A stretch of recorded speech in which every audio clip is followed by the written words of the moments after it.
El siguiente programa es clasificación A de absurdo. Bienvenidos a Acercamiento con Leonel Montiel y Carlos Ramos. En este episodio hablaremos de Edgar Allan Poe, un escritor muy influyente en la literatura actual y una persona de la cual se tiene toda una especie de misticismo o un aura de, pues, ¿cómo se podría decir? Curiosidad por parte de la cultura general, debido a que incursionó en algunos de los géneros pues que se desarrollarían con mucha fuerza en años después de su muerte y pues que sentó las bases para comenzar a formar una especie de personaje o comenzar a definir al escritor como una persona más que como un trabajo o como una simple tarea. No sé tú qué opines respecto a nuestro compañero Edgar Allan Poe. Edgar Allan Poe, como bien lo comentas, es un autor muy influyente dentro de la literatura, tanto del siglo XIX como del siglo XX, y que sus ecos llegan al día de hoy a lo que nos rodea, que es prácticamente pues las temáticas que él abordó y que pues junto con los autores de su época fue perfeccionando.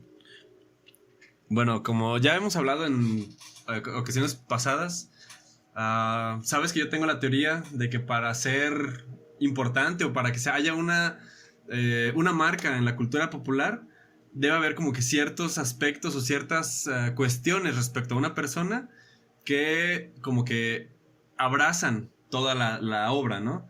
Está este dilema últimamente actual que dice no critiques al arte, sino al artista, con todo ese movimiento del Me Too y las violaciones y todo el desmadre.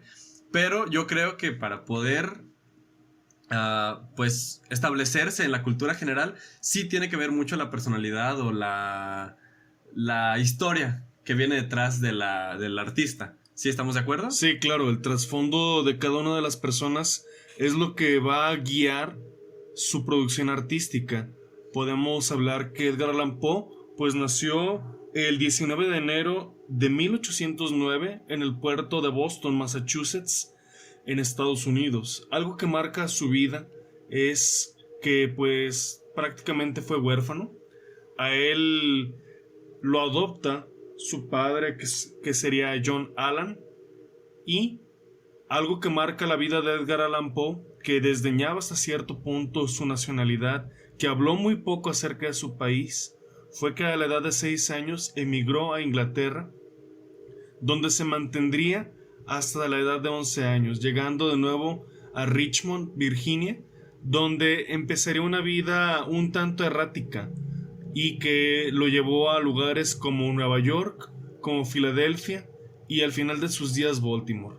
Algo que hay que resaltar de él, pues todas las situaciones que giran a su alrededor. Él fue contemporáneo de grandes autores estadounidenses como Ralph Waldo Emerson, Henry David Thoreau, el mismo Nathaniel Hawthorne o algunos de otros no tan conocidos como Longfellow. Y no tan conocidos como los otros que nadie conoce, güey. no, pues los otros sí los conocen. Yo no conozco, bueno, total. Henry David Thoreau pues fue muy importante para sentar las bases de los movimientos abolicionistas, y Nathaniel Hawthorne con la letra escarlata prácticamente hizo, güey, tengo que dejar de abusar del prácticamente. Sí, pues igual, no importa.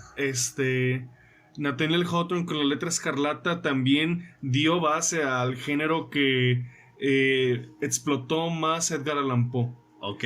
Y pues también él fue reconocido por otros de sus contemporáneos como Charles Baudelaire, uno de los más grandes poetas que entran dentro de la corriente del malditismo. Y pues también dentro de su turbulenta vida resaltar que estuvo casado con su prima. Él pues no tiene nada que ver con Monterrey prácticamente. Güey, otra vez, méteme un putazo cuando lo diga. Ok, pero bueno.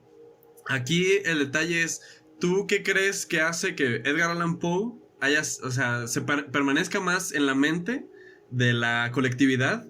A diferencia de los otros que tú dices que sí son conocidos, pero no tanto. O sea, tenemos que, bueno, si fue huérfano, se podría decir que fue uno de los primeros, o si no el primero, que podría entrar dentro de la categoría de, pues, estos escritores malditos o sea, ¿cómo dijiste? El malditismo. Malditismo. Porque, pues, intentó incursionar en dedicarse solamente a escribir, a vivir de la escritura. Sí.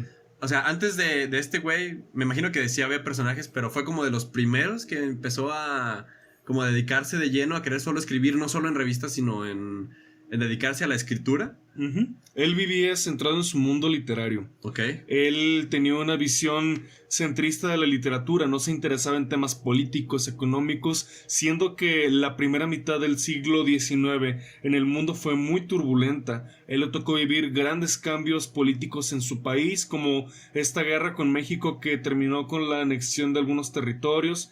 Le tocó vivir la caída del imperio de Napoleón, también algunos movimientos independentistas en el cono sur del continente. Prácticamente un siglo convulso para la humanidad del siglo XIX. ¿También estaba la guerra civil o estoy Sí, equivocado? la guerra de secesión, pero la guerra de secesión llega después de su muerte. Ok. Él muere en 1849 a la edad de 40 años en la ciudad de Baltimore.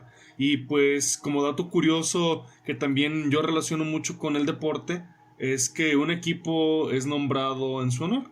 El equipo de fútbol americano de Baltimore, los Ravens, se nombra por su poema más conocido, como es El Cuervo, Raven en inglés. Ok, y entonces tenemos que, pues este güey le gustaba la lectura, ¿no? Desde morro ya... La lectura y el pisto. Y el pisto. Y el pisto y el opio. Y también las relaciones incestuosas y otro chingo de cosas más que lo hacen parte del malditismo. Si bien cuando Verlaine describió a los poetas malditos no lo incluyó a él, prácticamente porque no lo conocía, pero tampoco incluyó a Baudelaire, siendo que es el mayor representante de esta corriente. Sí se puede hablar que él pertenece al malditismo. ¿En qué consiste esto del malditismo? ¿Cuáles son los criterios de inclusión para pertenecer a ese club? Al club del malditismo. Un criterio de inclusión de esto sería una vida turbulenta, prácticamente dada al hedonismo, a los vicios, pero pues, también a la creación producción artística, exactamente, es a lo que voy. Y son rasgos que tienen estos autores, como también se puede destacar a Arthur Rimbaud o a Mallarmé. No sé si lo pronuncié bien, la verdad me vale madre.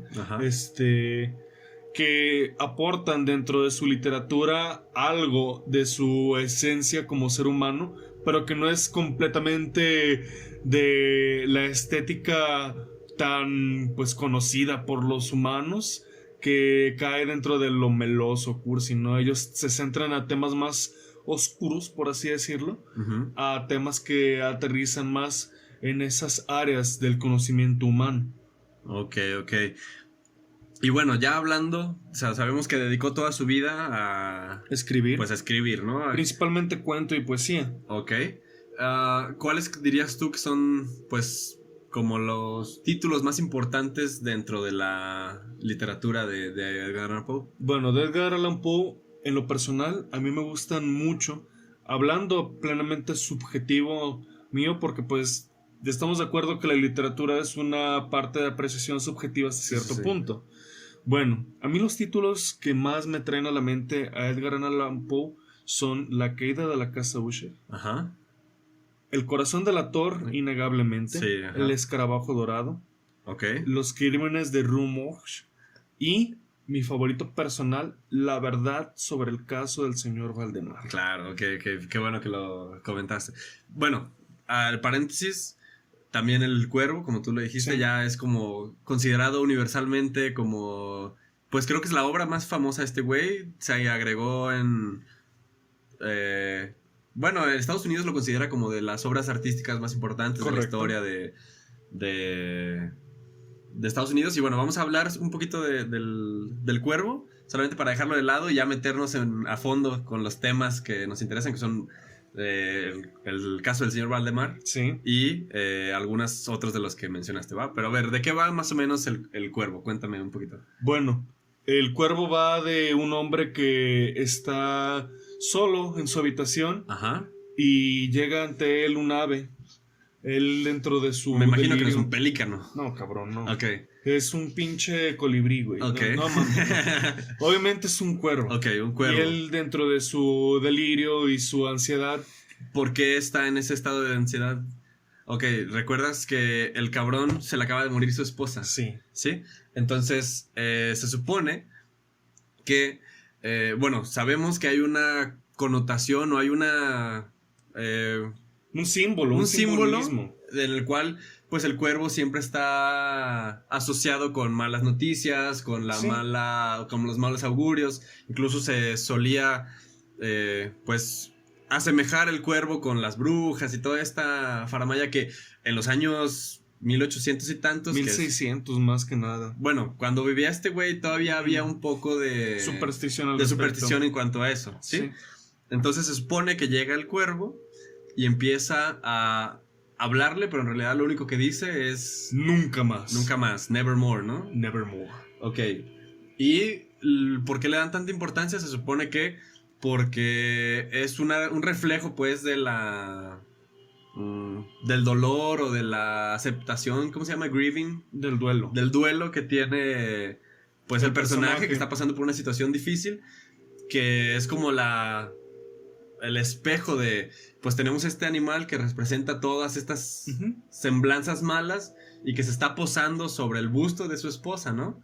Que al final es como el vato medio dándose cuenta o haciendo una alegoría, ¿se puede usar la palabra alegoría? Correcto. De todos estos males que se le vienen a él con la imagen de su esposa, ¿no? Que ahorita ya está en ausencia y la madre, ¿no? Pero es interesante, bueno, se supone que fue como muy trascendental porque se empezó a tratar temas diferentes en cuanto a poesía. No estoy muy seguro con poesía, la verdad no es mi tema y tampoco soy tan fan de la poesía, pero de ahí viene, ¿no? De que empezó a hacerse retóricas diferentes, a empezar a hacer imágenes diferentes, ¿o tú de dónde Sí, lo...? prácticamente... Güey, neta se me tiene que quitar esta... No importa. El caso con Poe es que él revoluciona muchas cosas dentro de la literatura. Ajá. Él empieza a manejar temas distintos. Empezó escribiendo solamente poesía, ¿no? Bueno, Sí. fue lo primero, pero luego evolucionó a ¿qué? Al cuento. Ajá. Al cuento. Y también trabajó durante mucho de su vida en una novela, la única novela que se publicó de él, que son las aventuras de Arthur Gordon Pym. Volviendo al caso específico del cuervo, el cuervo pues refleja esta forma de escritura de Poe, llena de simbolismos, llena de misticismo, de auras que podrían considerarse oscuras, que pues fue novedoso en su tiempo. Recordemos que él floreció en una época que pues es el romanticismo, con autores como Víctor Hugo, que hablaban acerca de una realidad distinta.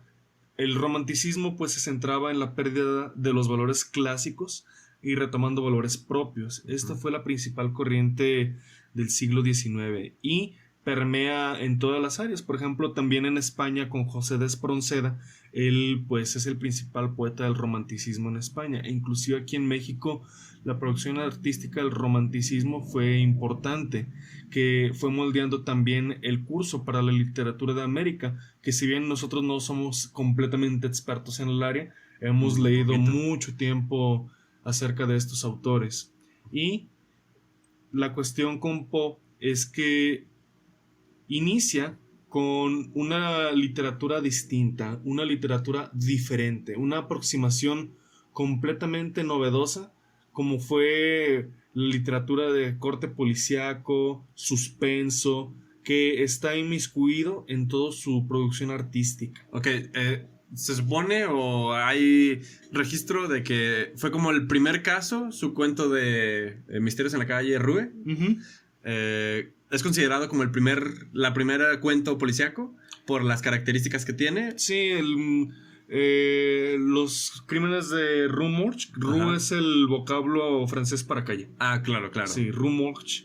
Sí, es uno de las primeras pues producciones artísticas literarias del género policíaco y pues con un desenlace algo curioso, sin spoilear a ninguna de las personas que nos está escuchando, si es que de verdad alguien nos está escuchando, si es que no estamos en un vacío existencial y no hay nada detrás de esto. Bueno, volviendo a las cosas normales, sí, da unos giros muy interesantes este cuento. Exacto, que es pues la característica de la mayor parte de la novela o del cuento policíaco, ¿no? Esos giros de tuerca que de cierta manera están establecidos al inicio del cuento, pero pues hasta que no llega el personaje, pues el detective, que en este caso es ¿cómo se llama? El detective... No me acuerdo. Pero bueno, el proto Sherlock Holmes, pues ya es el que une todos los puntos a tratar. Que también hay como una especie de continuación, ¿no? Que también trata de descubrir no sé qué pasó en un río, una mamada así. Sí. Pero entonces o sea, una de las características o de lo que lo puede hacer especial ante la historia de la literatura es el haber empezado a mejorar o haber incursionado en algunos otros géneros o empezado a modificar ciertas características de la literatura para proveer nuevos productos, ¿no? Además de que él también empieza a manejar más temas dentro de la literatura fantástica, que la literatura fantástica ha existido desde tiempos inmemorables. Desde que el humano empezó a imaginar. Sí, pues prácticamente, güey, vergazo, por favor. Prácticamente. No importa. El hecho de que esté influenciado él por artistas o escritores como Lord Byron y Walter Scott también es una parte muy importante para su producción artística, debido a que ellos también fundamentan esta visión del mundo por parte de Edgar Allan Poe. Y además de esto, el autor maneja temáticas bastante pues crueles, como sería el caso del Pozo y el Péndulo, que es un cuento muy desesperante, y también El Corazón delator, que maneja la psicología del personaje a un punto bastante interesante. Eso es lo que me gustaría tratar aquí.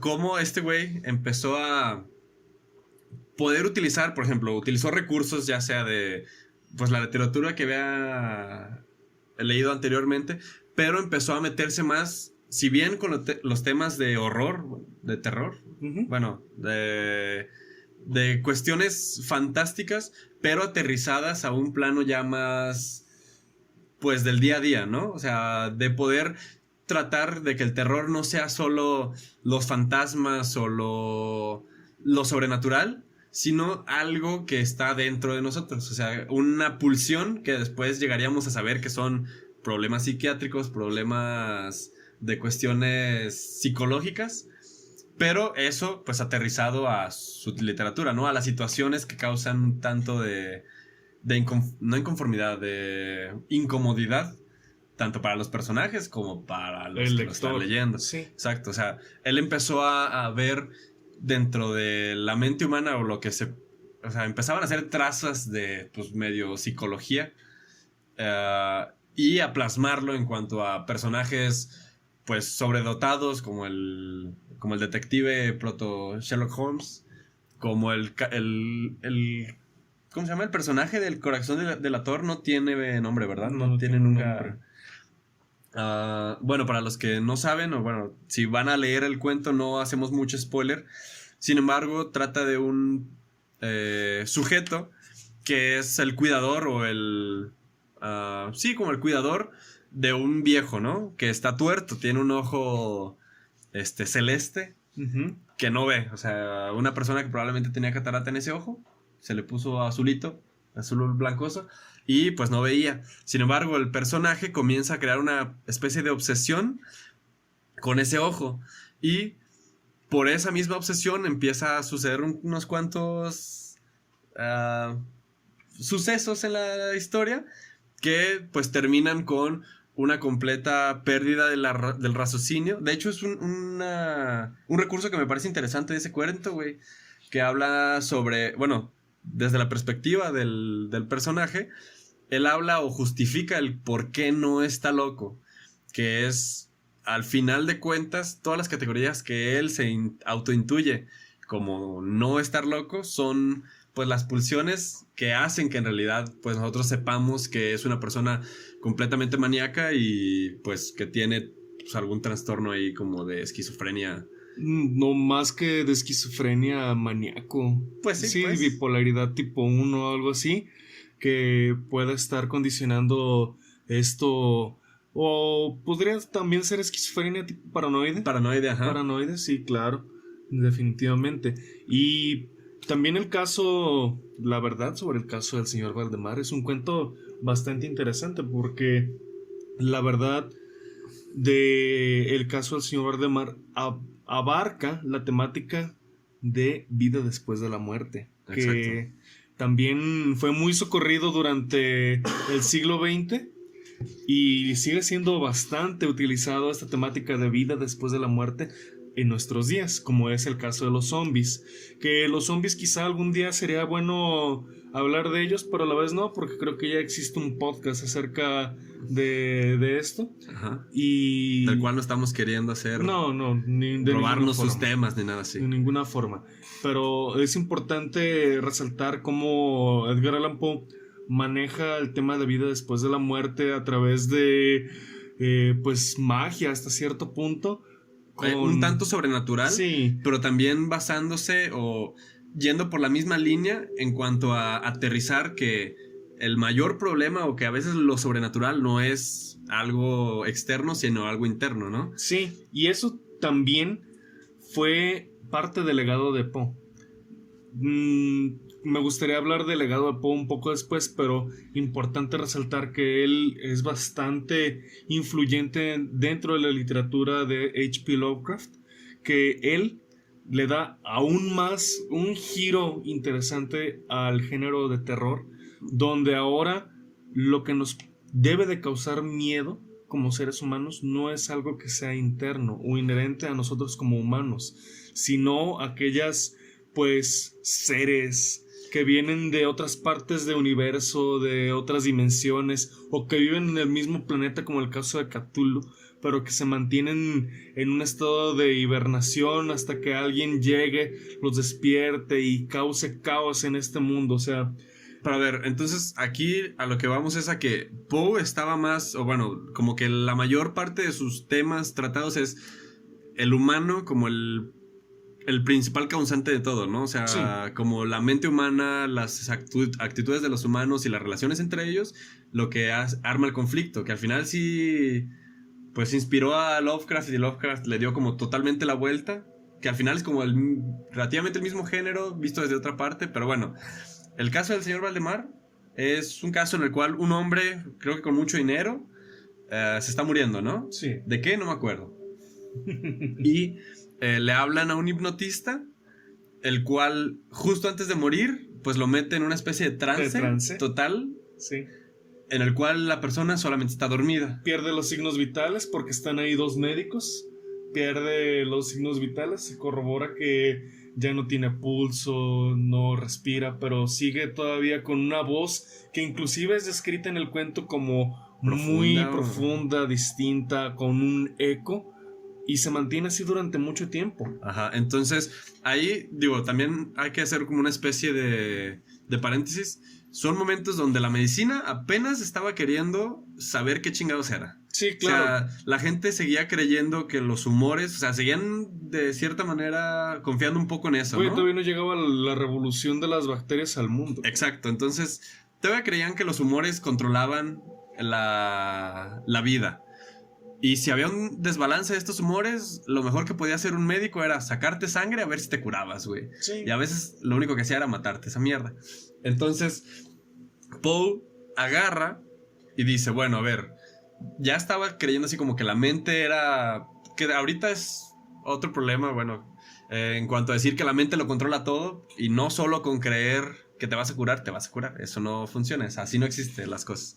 Pero este güey propone una hipótesis interesante en la cual si tu cerebro no muere porque pues está en un trance, no se enteró que estaba muerto, el cuerpo... No ajá, ese compa ya está muerto, nomás no le han avisado. No le han avisado. Entonces, el cuerpo no tenía una forma de morirse. Entonces, permaneció, ¿por cuánto dice el cuento? Como 2 años, 1 año y algo, ¿no? Un chingo de tiempo.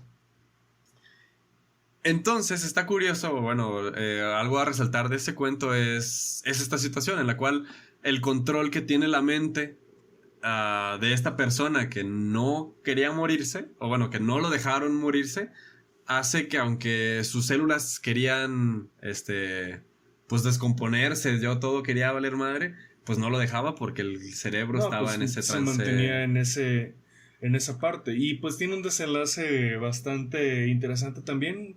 Recomendamos ampliamente su Pues, lectura. en ese cuento, es que mira, bueno, aquí yo quiero establecer algo. Creo que hay literatura que no importa si te lo spoilerean, no hay tanto pedo. Güey, sí. O sea, incluso ¿tú crees que toda la literatura, si te la spoilerean? Bueno, ya la cultura general nos ha spoileado un chingo de Espolvoreado. de literatura. Ajá. Por ejemplo, algo que me recuerdo mucho de Los Simpsons. Ajá. Hay un capítulo donde está Juan Topo manejando un camión que trae la casa donde nació Edgar Allan Poe. Sí, güey. Eso no lo recuerdo. Y Homero empieza a chocarlo porque Ajá. se desespera porque Juan Topo pues maneja muy lento el Ajá. vato. Está ciego, está chaparro.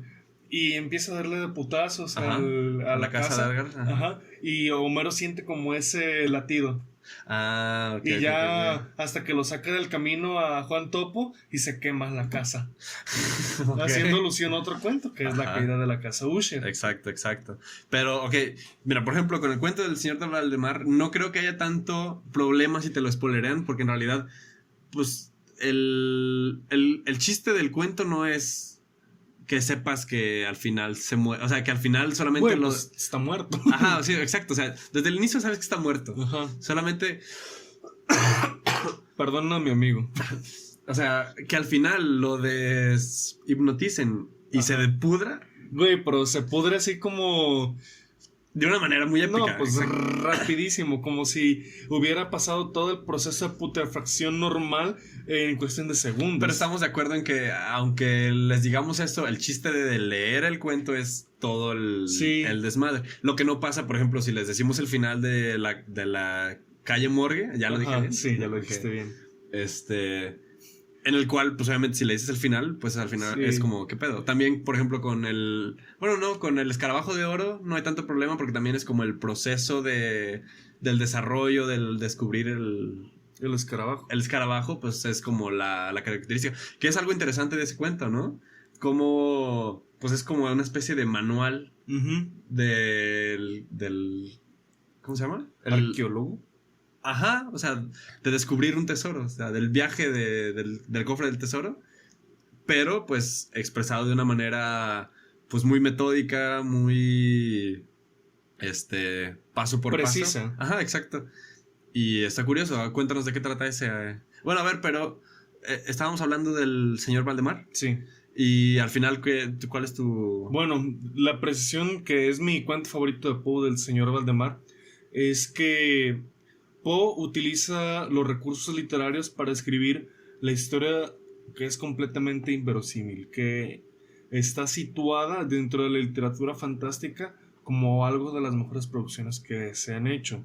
La cuestión con el señor Valdemar y la verdad sobre su caso es que Poe en esto nos mete a la idea de la vida eterna y cómo la vida eterna puede ser algo bastante detestable. Exacto. Porque aquí prácticamente este hombre se mantiene vivo, pero está ¿Bajo a qué precio, no? O sea, sí.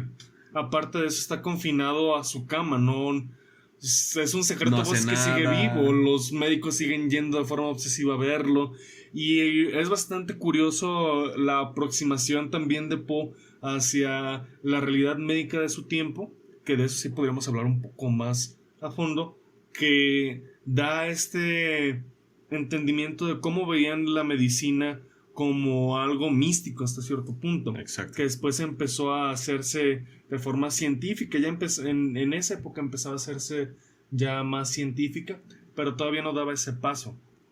Y por eso, quizá por eso es porque es mi cuento favorito, porque puedo ver cómo la materia en la que sí puedo decir... En la que sé... soy un o puedo ser un experto Ajá. más fácilmente porque ya tengo camino recorrido. Es por eso que lo entiendo más. Porque veo los procesos de degradación de O la sea, materia. tú ves Sí. en ese cuento tanto el aspecto Fantástico como lo objetivo. médico, Ajá. histórico de cierta manera, Sí. porque se escribió en un tiempo donde la medicina, como dijimos, pues era un puto chiste, güey. La neta era... Güey, no, Ser médico sí, la neta... O sea, en esos tiempos había muy poca evidencia. Pues sí, cabrón, pero pues ya luego dijo que había descubierto las pinches bacterias, pero todavía no estaba como bien aceptado por la comunidad científica. Koch todavía estaba diciendo, a ver, vamos a ver qué pedo. Exacto. Después el Instituto Pasteur y ya después ¿Qué digo? boom. Pues tampoco... Pero Chu, a lo que estoy... boom. A lo que estoy yendo es a que era una puta broma porque culturalmente o la cultura general todavía no estaba establecido eso. O sea, Correcto.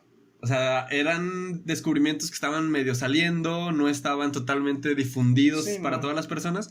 Entonces, por eso mismo es esperable o es de esperar que Poe, que era una persona que no sabía mucho de pinche medicina, pues tuviera una idea muy, pues, sesgada de lo que era la medicina y de cómo funcionaba en cuanto a... O sea, aprovechándolo a su favor para escribir un cuento, pues, fantástico sobre cuestiones Médicas fisiológicas, muerte, médicas... Sí. Porque, pues, la revolución de medicina se da en la segunda mitad del siglo XIX. Koch descubre su bacilo, que es el Mycobacterium tuberculosis, por ahí del 1882, 83. Que curiosamente... De eso se muere la esposa, prima, Monterrey. Se muere probablemente los papás de Edgar Allan Poe, la mamá adoptiva de Edgar Allan Poe, la esposa de Edgar Allan Poe. Y quizá, no se sabe si a lo mejor ese güey también, porque pues estar viviendo junto a gente con tuberculosis muy probablemente. Con B positivo. Exacto, o sea, probablemente pudiste haber desarrollado ese desmadre. Pero bueno, ahorita hablamos un poquito más de eso, porque también es una cuestión... Hipotetizar de qué murió ese güey es algo bastante interesante. Que es parte de lo que incluye o de lo que hace que sea un personaje curioso, ¿no? O sea, de lo que le da las características para ser un personaje de la cultura popular. Sí, pues porque muere como un anónimo en un hospital de Baltimore. O sea, nadie lo reclama, nadie sabe qué pedo. Sabemos dónde está enterrado, pero porque algún güey llegó y dijo, no mames, este es Poe. Dijo, ese bigotito yo lo conozco. Sí, lo he visto en algún lado. En alguna peda, no sé. Muy probablemente. Era pedísimo ese güey. Sí. También algo importante que ya deberíamos de entablar más es ¿en quién influye Edgar Allan Poe? Pues son un chingo de gente. En todos. En mí, en ti. En Borges. No mames. Mira, aquí en Latinoamérica destaco a dos personajes centrales de nuestra literatura, como son Julio Cortázar y Jorge Luis Borges. Ok. Que influyen bastante en su forma de escribir. De hecho, la primera vez que leí a Poe, pues fue en la traducción de Porrois. Pero ya cuando me adentré más en su literatura, leí la antología de Edgar Allan Poe de los cuentos traducidos por Julio Cortázar. Ok. Y no mames, se disfrutan muchísimo. Ok, es otro... Sí, claro, porque además de que Cortázar tenía un dominio interesante... ¿Del inglés? ¿De la traducción? Del español, cabrón. O sea, porque para traducir el inglés que manejaba Poe, pues tienes que manejar el español al putazo prácticamente. Claro. También un español con trazas muy antiguas, pues, sí, con palabras muy arcaicas, ¿no? No, pues no tan arcaicas, pero sí... vastas, ricas, sabrosas las palabras. Sí. Y eso es lo que te enseñan en letras, me imagino. Me imagino, pero... A ver todas las palabras... No, ya pues. Y a ver, empiezo con el abecedario. También él influye en cuentistas, ya mencionamos el caso de H.P. Lovecraft, que además, también en el género ya más encaminado a ciencia ficción, influye mucho en otro de los grandes cuentistas estadounidenses, como es Ray Bradbury. Ok. Que él pues da cimentación también a este género de la ciencia ficción en todo el mundo. ¿En quién más influye Edgar Allan Poe? En el mismo Sir Arthur Conan Doyle. Pues, como habíamos dicho, este detective que todavía no logramos acordarnos ni tú ni yo cómo se llama, da también la base para crear a un Sherlock Holmes como un detective todo lo puedo, todo lo soy. y pues él da también más vastedad dentro de su legado.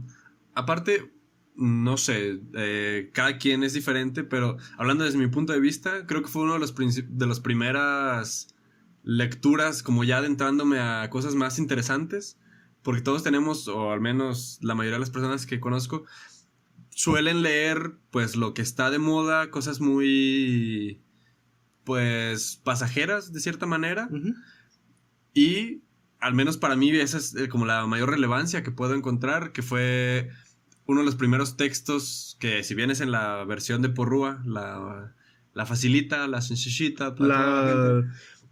La baratón. Pues yo creo que es una buena aproximación hacia la lectura, porque como tú dices, pues leyendo a Poe tienes pues las bases para poder entender a muchas personas que se basaron en él. O sea, es un buen punto de inclusión o de incursión para la lectura. No sé tú qué opines. Sí, y además de que te introduce por las temáticas que él trata, de que pues son cosas sobrenaturales, cosas de suspenso. Recuerdo estar leyéndolo en el bachillerato así, pero rapidísimo. Sí, porque es una lectura relativamente fácil, o sea, es fácil de seguir. Sí, ¿no? Y además de que te atrapa. Exacto. Te atrapa. Por ejemplo, El Pozo y el Péndulo, recuerdo que lo empecé a leer y no lo solté. Que es rápido de leer, sí, es claro, rápido de leerse. Sí, de hecho también es de los que más me gustan. Sí. ¿Cuál es tu favorito? No lo has dicho. Yo creo que El Corazón del Ator. ¿El Corazón del Ator? Sobre todo porque tiene una pinche canción de Soda Stereo. Uh-huh. Pues tiene una historia que, te digo, también me atrapa por la cuestión de que es algo que, pues, también tiene que ver con lo que estudié, con medicina. Ajá, entonces, pues como que tiene muchos aspectos. Aparte de que también es un muy buen twist en el corazón. O sea, el final del Corazón del Ator es uno de los que creo que no se deben contar. Porque, pues sí, o sea, es curioso cómo se desenvuelven las cosas. Bastante. O sea, entonces creo que para mí sería uno de los cuentos que más... Pues de Poe creo que es mi favorito. ¿Mensaje oculto en la botella? No tanto, o sea... Luego también Poe ve las mujeres desde una perspectiva bastante interesante porque las ve como inalcanzables. Muchos de los personajes femeninos de Poe son fantasmas, son bellas. O sea, como que él tenía esta afición por la figura femenina, pero le daba desde un punto inalcanzable. Sí. Pues se dice que este güey, o sea, estaba enamorado de su madrastra, ¿sí, no? O sea, de la señora que lo adoptó, uh-huh. Estaba así como que medio enamorado y la señora también como que medio... Uh-huh. O sea, había una especie de cariño diferente a un cariño de mamá, pero pues después se le muere, poquito después de que ya lo adoptó. Entonces a lo mejor de ahí viene ese problema como que, o sea, el conflicto. El conflicto para poder alcanzar la figura femenina. Sí, y es algo muy interesante también cómo desarrolla... Entonces, ¿tú crees que Poe no podría haber sido violador? ¿Un macho opresor? Güey... ya no se sabe con eso. No sabe, pero no bueno, sabe. Además de que es un tema bastante polémico porque imagínate, ya pues están las cuestiones contra Arreola, que pues Arreola tenía también su parte de sexualidad reprimida dentro de sus escritos. O sea, es algo que no podemos hipotetizar por las cuestiones políticas y culturales que estaban en su época. Hashtag MeToo. Puta madre. Pero sí, o sea, yo creo que ese es uno de mis cuentos favoritos. El Corazón del Ator. El Corazón del Ator, seguido a lo mejor por El Pozo y el Péndulo, también. El Pozo y el Péndulo es muy bueno. Muy interesante. En mi caso, La Caída de la Casa Usher también... Lo tuve que leer varias veces para poder agarrarle bien el pedo a esa cosa, güey. Pero sí me gusta mucho. Sí, es una buena... Un buen reflejo de cómo los miedos o lo sobrenatural puede... Sí, como el personaje, la casa también es un personaje. Y también de esos cuentos que no están en narraciones extraordinarias, que es como el volumen más conocido, accesible. Más, Ligeia, es un cuento excelente. Lo deberías de checar. Ok, no, ¿de qué va ese madre? La verdad, si te digo una temática en concreto, te voy a mentir. Ok. pero me acuerdo y tengo en mi mente que es uno de los cuentos que más disfruté. También El barril de Amontillado es un cuento bastante interesante. ¿Ese pasa en Francia? En España. En España, ok. Sí, no me acuerdo, pero es una parte europea. También es algo muy importante de Poe, de que la mayoría de sus escritos no se desarrollan en Estados Unidos, se desarrollan en su propia realidad, la realidad de Poe, o Pero se desarrollan en Europa. Se aleja un poco de se aleja de la figura norteamericana. Eso es algo que también aboga a que muchos de los escritores de esa época, por ejemplo, del que hablaba al inicio, Ralph Waldo Emerson, lo criticaba. William Butler Yeats, que es un poeta irlandés, también lo llegó a criticar duramente por su poesía, que decía que era malona, pero también encontró mucho socorro en otros autores. Otro de los autores de ciencia ficción que lo llegó a criticar en un momento determinado fue Aldous Huxley, el de Una vida mundo maravillosa, feliz, El mundo feliz, Brave New World. También porque lo veía como un autor fútil hasta cierto punto. Pero pues Pero Brandon Huxley es más fútil, ¿no? O sea, es más como... le vale verga. Digo, como que rechaza mucho el optimismo y el desmadre, ¿no? Pues sí, güey, pero igual hay... Yo no critico a nadie. Se criticaban entre ellos. Ok. Mira, ahorita me estoy acordando otra curiosidad o otro cuento que es bastante... pues remarcable por la inspiración que puede haber dado a otros artistas. Es el cuadro... déjame buscarlo. El retrato oval. El retrato oval, exacto. Que es lo que hablábamos cuando llegara aquí contigo, de que es uno de los cuentos que le da como este trasfondo de que una pintura puede tener un alma. Ajá, que yo creo, o no sé si alguien ya lo haya hecho en algún ensayo. Lo escrito. Ajá, no sé, pero puede haber sido una inspiración para la obra del retrato de Dorian Gray.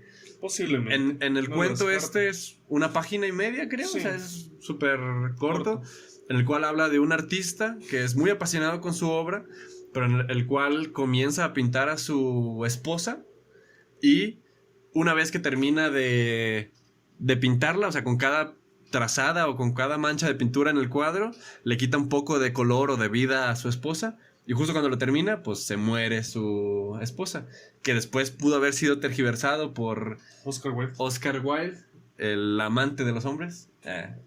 Respetable. Sí, claro, pero en su tiempo estaba muy escondido eso. Sí. Y me parece curioso cómo tergiversa esa situación para escribir pues, su retrato de Dorian Gray, en el cual otro güey le hace el retrato a Dorian, o Dorian mismo lo hace. No, otro vato a él, ¿verdad? Y... ¿qué? ¿Está bien? Ese es el impacto que tiene el cuadro en la historia. Y entonces, pues, agarra... o sea, por eso es tan importante o por eso es tan relevante Poe, porque empezó a hablar de algunos temas que a lo mejor fueron interesantes para otras personas, de los cuales empezaron a incursionar, empezaron a, pues, buscarle más... abrir su panorama. Güey, el tratamiento de primera elección para la influenza es el oseltamivir, te lo recomiendo. Sí, lo voy a agarrar, güey. Y entonces eso es como otra curiosidad que investigando de nuevo de Edgar Allan Poe, pues encontré. O sea, ese cuento que a lo mejor para muchos es... un cuento más. Ajá, un cuento más, pero que pues a lo mejor otra persona puede agarrarlo, puede ayudarle a formar esa inspiración. Y bueno, ¿algo más que quieras comentar acerca de Edgar Allan Poe, Leonel? Sí, otras 2 horas más o menos tengo todavía para... No, pues... no, creo que con eso se resume bastante bien. Que pensamos. Borges era un chingón. Te amo, Borges. Vamos a hablar de Borges en todos los putos capítulos. Claro, porque... de hecho, estaba leyendo un libro sobre neurología. Ajá. Ese de La vida secreta de la mente. Y creo que en cada capítulo hacen una referencia a Borges. Pues que Borges era muy grande. Es una puta vergota. Sí, güey. Pero, pues sí, o sea... para hablar de una vergota tenemos que hablar del güey que inspiró. Entonces Edgar Allan Poe es una... de las influencias... Una curiosa forma de introducir a este bonito podcast. Favor de donarnos en Patreon. Aún no existe el Patreon, ni Instagram, ni Twitter, Ni nada. Ni nada. Y posiblemente no existan. Probablemente no, pero Quizá el Patreon. Quizás sí, pues igual 2 pesitos por persona. Sí, güey, se arma para ir a Guadalajara, no sé. Para entrevistar gente, güey. Sí. Mira, estaría interesante que podamos invitar a cualquier persona a hablar de lo que sea, güey. ¿Estaría chido? Sí. Sí. Así que si alguien quiere hablar de algún tema del que se crean medianamente conocedores y aunque no, con que tengan muchas ganas de hacer el ridículo, pues Como nosotros. Exactamente. Mándenle un mensaje aquí a mi compañerito El Finicufesin con K. ¿Sí, no? Sí. Y ya. Todo es con S. K. O F. tú. E. Leo O Montielo. el Leo Montielo. En Twitter. Y pues sí, si a alguien le gusta esto y quiere empezar a echar desmadre, pues fácilmente.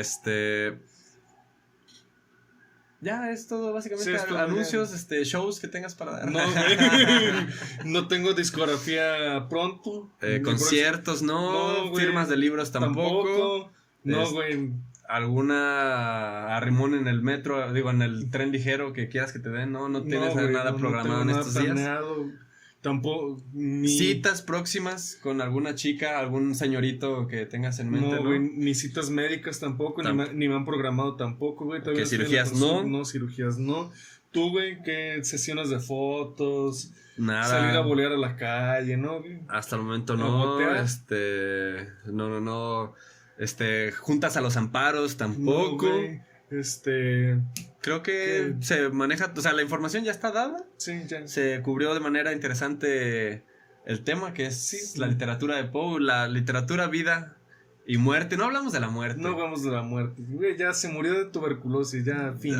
O fue la tuberculosis, o fue la tuberculosis, o fue el alcoholismo que lo hizo más propenso a la tuberculosis. O el alcoholismo que reactivó la tuberculosis. Y que hizo que se deprimiera para que se matara el güey. Güey, Cualquiera de esas 3 opciones sí, son las más lógicas. Tuberculosis meningia, ¿lo dejamos ahí? Me gusta. Tuberculosis meningia 1, tuberculosis meningia 2. Se vendió tuberculosis meningia. Perfecto. Excelente. No pues tenía bueno, SG, a huevo. Un gusto. me gusta este formato, muy interesante. Esperemos que ya nos escuche de la verga para los siguientes capítulos. De la super verga. Así que si les gusten, denle like, compártanlo, activen la campanita y ahí nos vemos. ¿Cómo se despedía Gobernador Tomorrow? No sé, güey. No tengo ni puta idea. Les habla Dodros y les desea buenas noches.